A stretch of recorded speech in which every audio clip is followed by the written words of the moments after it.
आज हम आपको कुछ ही अरसा पहले के इतिहास में ले चलते हैं, जब आइस एज का इंटरवल हुआ था। मौसम के इस बदलाव ने बहुत कुछ बदल कर रख दिया। ये है डोडो, जो आज से हजारों साल पहले धरती पर रहा करता था।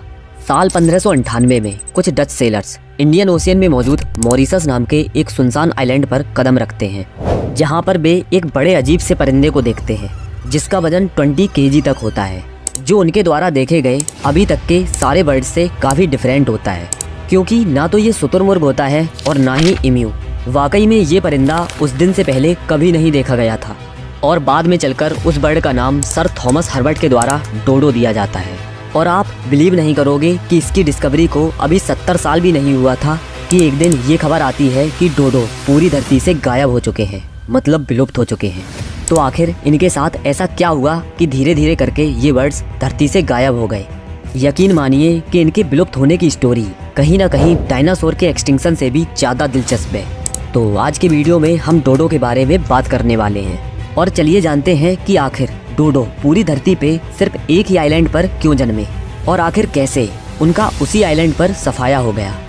बहुत से लोग ये मानते हैं कि डोडो मेंटली और फिजिकली बहुत स्लो हुआ करते थे, शायद इसी वजह से वो विलुप्त हो गए। और कुछ लोग तो ये भी सोचते हैं कि उनके विलुप्त होने के पीछे डायरेक्ट इंसानों का हाथ है। मैं आपको बता दूं कि ये दोनों ही बातें बिल्कुल गलत हैं। तो आखिर इनका अंत हुआ कैसे, ये जानने के लिए हमें समय में थोड़ा पीछे जाना होगा। एक्चुअली मिलियंस ऑफ ईयर्स पहले जब टेक्टोनिक प्लेट्स मूव हो रहे थे और धरती इधर से उधर शिफ्ट हो रही थी कि तभी अप्रोक्सीमेट 7 मिलियन ईयर्स पहले टेक्टोनिक प्लेट्स के मूवमेंट के चलते इंडियन ओशियन में मॉरिशस नाम का एक आइलैंड क्रिएट हो जाता है। और जब ये बना तब ये बिल्कुल सुनसान था, मतलब इस पे कुछ भी नहीं था। बट अपने क्रिएशन के 4 मिलियन साल बाद ये पेड़ पौधों से बिल्कुल कवर्ड हो गया था, मतलब काइंड ऑफ एक पूरा जंगल बन गया था। बट तब भी ये पूरा सुनसान था, मतलब इस पर कोई भी जानवर नहीं रहते थे, क्योंकि ये था ही ऐसी जगह पे जहाँ पे जाना किसी भी एनिमल के लिए मुश्किल था। बट एक चीज है जो कहीं भी जा सकते हैं और वो है बर्ड्स।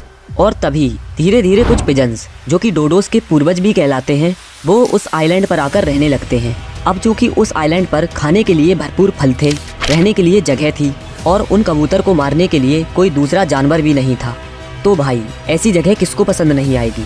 और इसीलिए जितने भी पिजन्स उस आइलैंड पर गए थे वो वहाँ परमानेंटली शिफ्ट हो गए और धीरे धीरे इवॉल्व होने लगे, सरवाइव करने लगे। देखो, खाने की कोई कमी तो थी नहीं, इसलिए वो ज़्यादा से ज़्यादा खाने लगे और काफ़ी बल्की होने लगे, मतलब उनका साइज बढ़ने लगा।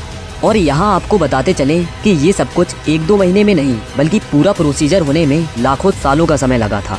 साइंटिस्टों के अनुसार इसका जो मेन कारण था आइलैंड जाइगेंटिज्म नाम का एक फिनोमिना। एक्चुअली ये फिनोमिना ये कहता है कि अगर कोई स्पीसीज किसी आइलैंड पर अकेले रह जाता है तो वो अपने ही कैटेगरी के बाकी दूसरे एनिमल से काफ़ी बड़ा हो जाता है। और यही हुआ था उन पिजन्स के साथ। बाकी पिजन्स जो कि दूसरी जगहों पर रह रहे थे वो तो नॉर्मल साइज में ही थे, बट जो पिजन्स उस आइलैंड पर आए थे उनका साइज इतना बढ़ गया कि उनका वेट 20 केजी तक हो गया। जहां बाकी पिजन्स का चोंच इतना छोटा छोटा होता है ताकि अनाज के छोटे छोटे दाने और इंसेक्ट वगैरह खा सके, वहीं पर डोडो का चोंच इतना बड़ा हो गया ताकि ये बड़े बड़े फ्रूट्स वगैरह खा सके। और चूंकि ये उस आइलैंड पर अकेले रहते थे इसलिए इनको मारने वाला भी कोई नहीं था। और गाइस, तभी ऐसा हुआ कि इनको किसी से डरने की एबिलिटी भी खत्म हो गई, किसी से लड़ने की एबिलिटी खत्म हो गई, खुद को प्रोटेक्ट करने की एबिलिटी खत्म हो गई और उड़ते भी नहीं थे, इसलिए एवोल्यूशन के चलते इनका पंख भी गायब हो गया।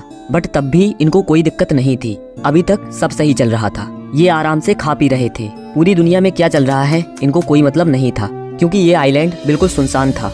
बट अब आता है साल 1598, जब कुछ डच सेलर्स उस आइलैंड पर आना स्टार्ट कर देते हैं और उन सेलर्स को देखकर डोडो भागते भी नहीं थे, जिससे उन सेलर्स को अच्छा मौका मिला अपने लिए वहाँ पर खाने की व्यवस्था करने के लिए।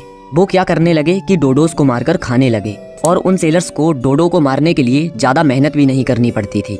वो एक डोडो को पकड़ते थे, उसके चिल्लाने की आवाज सुनकर बाकी के डोडोस क्यूरियोसिटी के कारण खुद उनके पास चले आते थे और सेलर्स को देखकर भागते भी नहीं थे। हालांकि बाकी दुनिया के किसी भी कोने में ऐसा नहीं होता।